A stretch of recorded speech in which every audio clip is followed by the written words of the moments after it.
Previously on the history of Al-Andalus.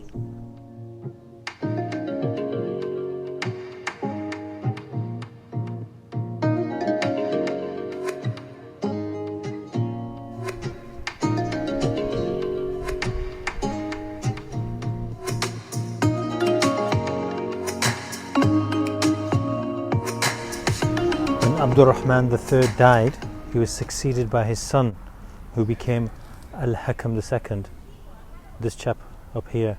And Al-Hakam II would take over a very different Al-Andalus compared to what his father took over. There was peace with the Christian kingdoms in the north, and there was no internal problems between the Arabs, between the Berbers, and between the Muwallad.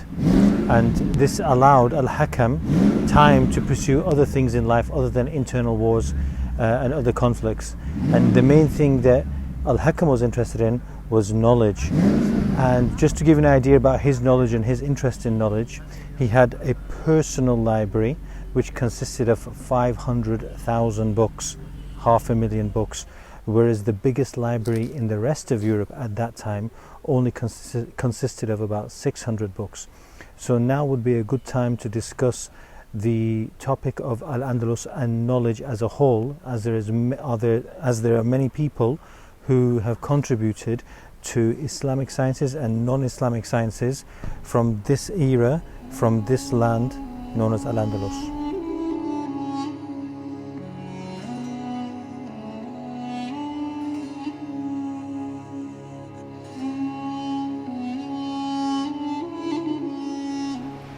The first man to discuss is a man called Abul Qasim. He's known in the West as Abul Qasis, and he has the title the father of surgery because he wrote a 30-volume encyclopedia about surgery which became the standard textbook in Europe for the next 500 years once it was translated into Latin.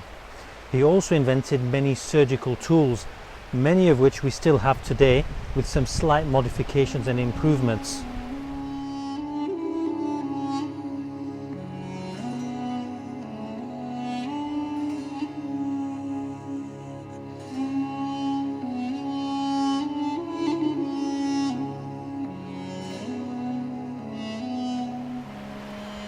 That last tool you saw is called a forceps, and it's used when a lady's having difficulty in labour and the child is not coming through the birth canal. It's applied round the head of the child, and the child is then pulled by force out of the birth canal. And it was invented by Abul Qasim, Abul Qasis, the father of surgery. So just think how many lives of children have been saved from dying in childbirth by this man Abul Qasim and his surgical tools. The next man to discuss in the story of Al-Andalus is a man called Abbas ibn Firnas, and he has a crater on the moon named after him. If you're asking yourself why, well, it's because he was the first man to engage in the endeavor which would lead the human race to eventually get to the moon.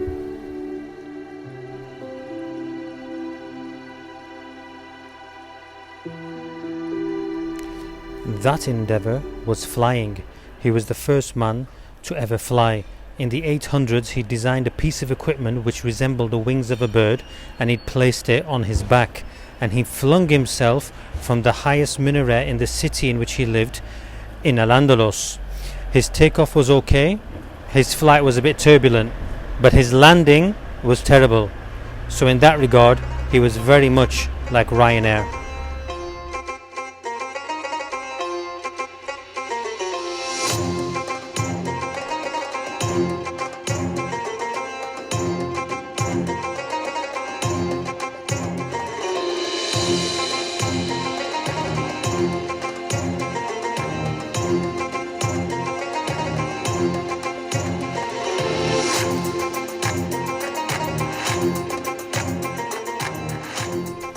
Nonetheless, he managed to live on, and till this day Abbas ibn Firnas has an airline named after him, Firnas Airways.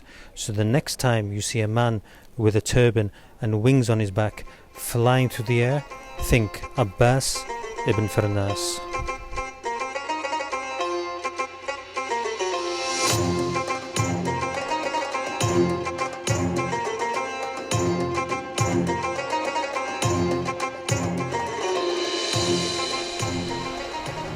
So Abbas ibn Firnas started the endeavor which eventually got human beings to the moon. But what about getting human beings around planet Earth? Enter a man called Az-Zarqali, and he was responsible for inventing something called the Astrolabe. And the Astrolabe is an instrument which is used by sailors to navigate the oceans. The ancient Greeks had made astrolabes before, but they were a lot more primitive, and they only allowed people to traverse the Mediterranean Ocean. The Astrolabe of Az-Zarqali was far, far, far more advanced, and without this instrument, many of the voyages of European exploration after the 1400s would not have been possible.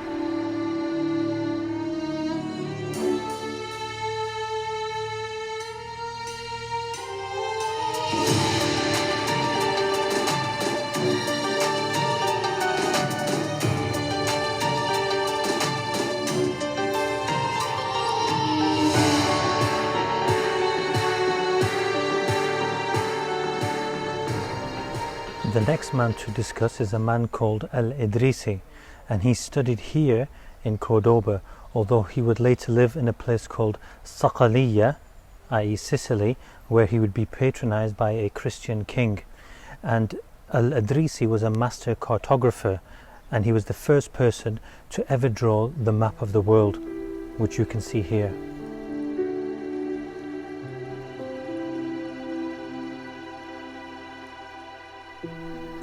When you know where places are situated in the world, you can travel to them, you can mix with them, you can learn from them, you can exchange ideas with them.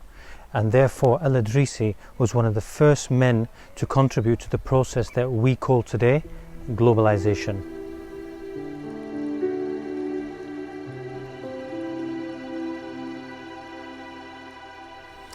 The conversion of Catholics to Islam that occurred in the 800s continued in the 900s as well, and it's estimated by modern day historians that by the year 1000 AD 80% of modern day Spain and Portugal were practicing the Islamic faith, and there is no suggestion whatsoever that any of these conversions were forced conversions. And it was probably only natural for the Catholics to adopt this new faith. They'd lived with the Muslims now for at least 200 years. They had adopted a lot of their language, a lot of their culture, a lot of their dress, and they would have had the chance to speak to Muslims face to face and learn about Islam from the mouth of a Muslim, which is very different compared to today, where most people learn falsehood and half-truths from the media and social media. Anyway, if you would like to know how the percentage of Muslims in Al-Andalus went from 80% to 0%, make sure you subscribe to my channel and press the bell icon, because I'm going to be explaining that in later.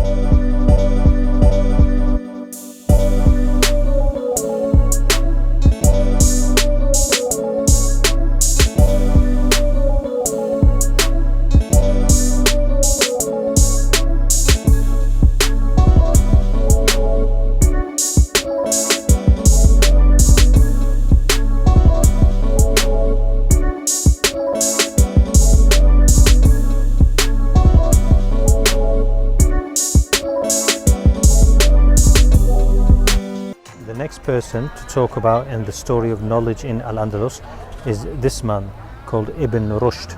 And not only was he an Islamic scholar, but he was also a thinker and a philosopher, and he was responsible for translating lots of Greek works of Aristotle into Arabic, and then from Arabic they were translated into other European languages, and as a result Europeans started to read the works of Aristotle and this man and lift themselves out of the Dark Ages. One particular European man who was influenced by this man's thinking was a Christian theologian called Thomas Aquinas, probably the most famous Christian theologian of the medieval period. So what we can say is that medieval Christian thinking was influenced by a Muslim theologian from Al-Andalus.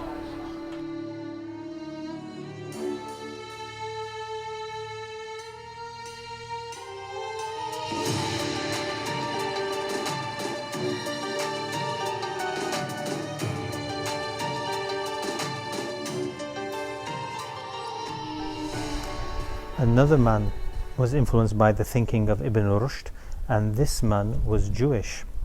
And not only were the Jews living in Al-Andalus, the Jews were thriving in Al-Andalus, which was very different to their state in the rest of Europe, where they were being persecuted. This man, Maimonides, had read the thinking, philosophy, and the canonization of Islamic Sharia law of Ibn Rushd and had been influenced by it.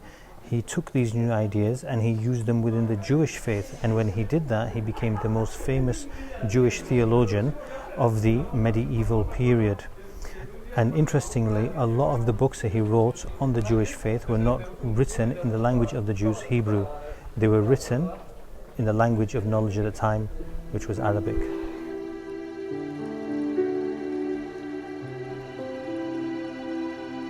So what made this intellectual revolution in Al-Andalus possible?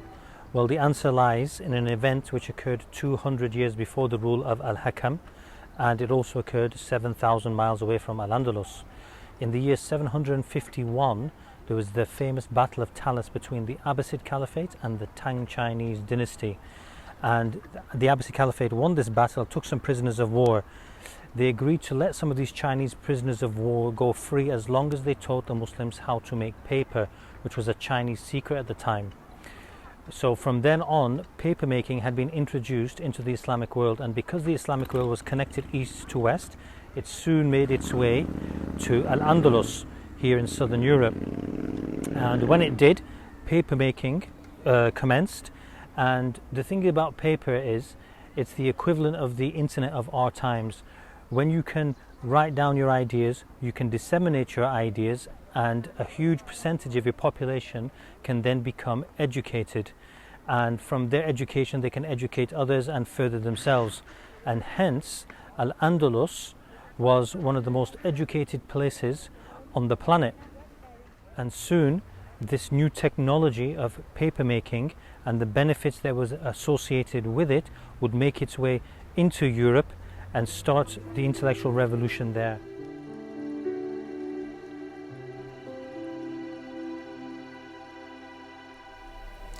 The journey of one man to Al-Andalus during the time of Al-Hakam really does illustrate the importance of Al-Andalus to the wider world.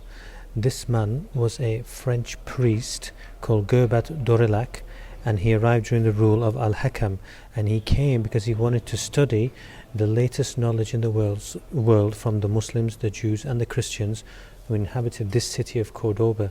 And he didn't stop there. He carried on travelling, and he ended up in modern day Morocco at the first university ever in the world, which was in Fez. And on his return to France, he was a big advocate that the French should drop the Roman numerals and adopt the Arabic numerals of 1, 2, 3, 4, 5, the ones we use today. Yes, the numbers we use today, 1, 2, 3, 4, 5, 6, 7, all that, that's all Arabic numerals. Anyway, what this shows is that Al-Andalus not only was it a beacon of light for itself, but it was also very open to accepting people of other backgrounds and other faiths into their country, teaching them their knowledge and allowing them to go back to their own lands. Interestingly, this chap, Gerbert Dorilac, went on to become the Pope, and he would be very different to another Pope they will be discussing later on in another episode. So if you want to know about that, make sure you subscribe and press the bell icon so you don't miss that.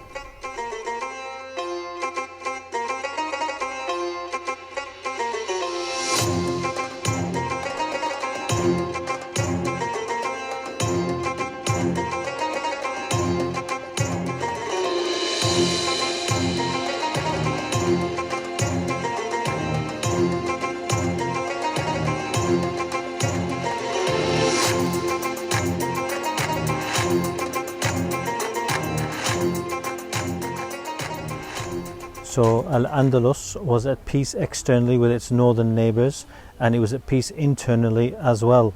And it was the ornament of the world, and it had the most cultured city on the planet, which was Cordoba. So what could go wrong? Well, they say sophisticated things are very delicate, and very delicate things can break very easily. So if you'd like to know how Al-Andalus broke up, make sure you watch the next episode, coming soon.